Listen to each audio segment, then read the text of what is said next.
Welcome back to another explainer. Today, we wanted to make a highly detailed explainer breaking down the fascinating philosophical and economic mechanics presented in a text called The Real Meaning of Money by the Quiet Analyst.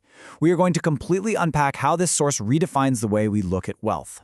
But before we even get into the mechanics, I want you to ask yourself a serious question. Is the money in your pocket a symbol of trust, or is it actually a tool for exploitation?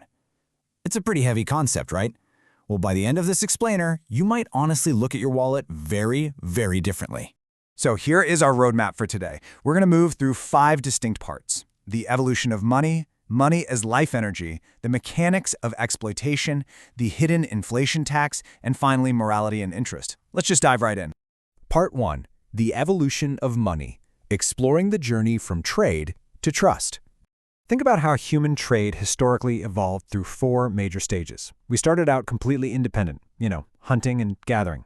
Then came barter, trading skills and labor directly to bump up productivity. Then, around 600 BCE, we transitioned to using gold as a standardized measure to make trade easier. By the 1600s, we were using banknotes that actually represented physical gold. And finally, we arrived at modern fiat currency. The author points out that this is essentially just paper with a completely imaginary, agreed-upon value.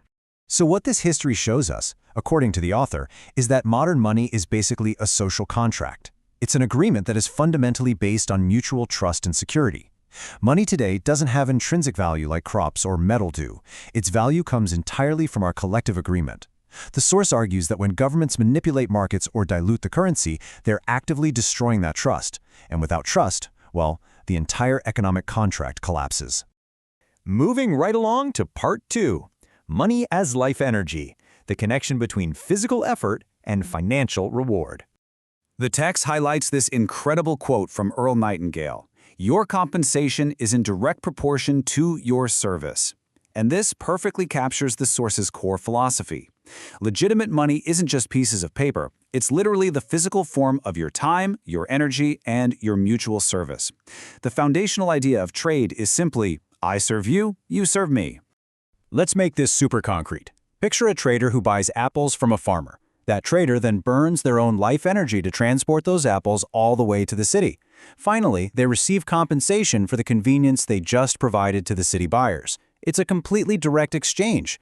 By providing a tangible service, the trader logically earns their financial compensation. But, what happens when that equation just breaks down? Part 3. The mechanics of exploitation, earning money without providing service.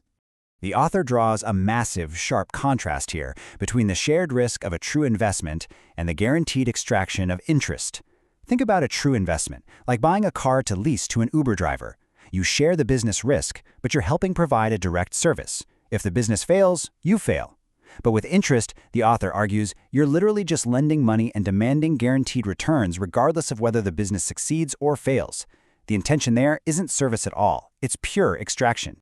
And it's the exact same story with speculation and hoarding. By hoarding products and just waiting around for prices to spike, you're actively stopping the circulation of goods. Rather than expending your energy to add value, the text argues you are intentionally stalling the economy for selfish gain, which is, of course, the exact opposite of a service. Which brings us to Part 4, the hidden inflation tax, how purchasing power vanishes into thin air. Okay, I want you to imagine you've got exactly $100,000 in cash sitting in a savings account. You've traded your physical energy and your time for this money, and you've safely locked it away in the bank. Let's map out the exact math from the source's scenario. You start with that $100,000.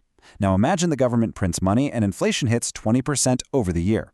Your real purchasing power effectively drops to $80,000 in last year's terms. You have silently lost $20,000 of wealth.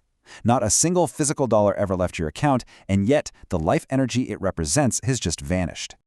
So where on earth did that value go? Well, the text outlines this really clearly.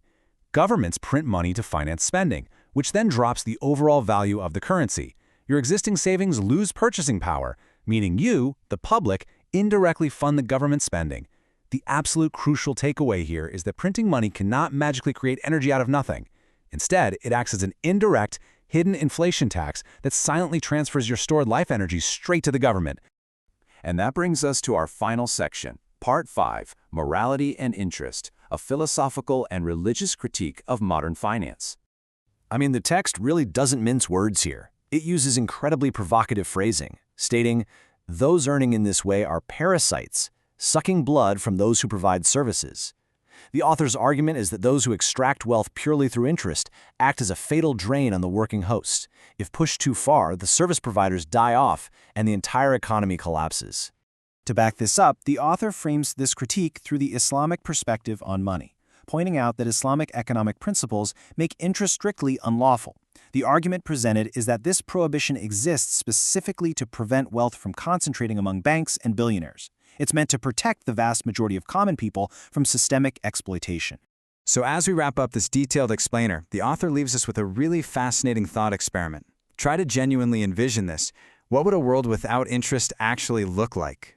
The text concludes with a vision of a completely debt-free economy. It's a system where the easy way of making money is removed, requiring rich investors to take real, shared risks alongside businesses. If a business fails, the investor loses too, but the public isn't crushed by compounding debt.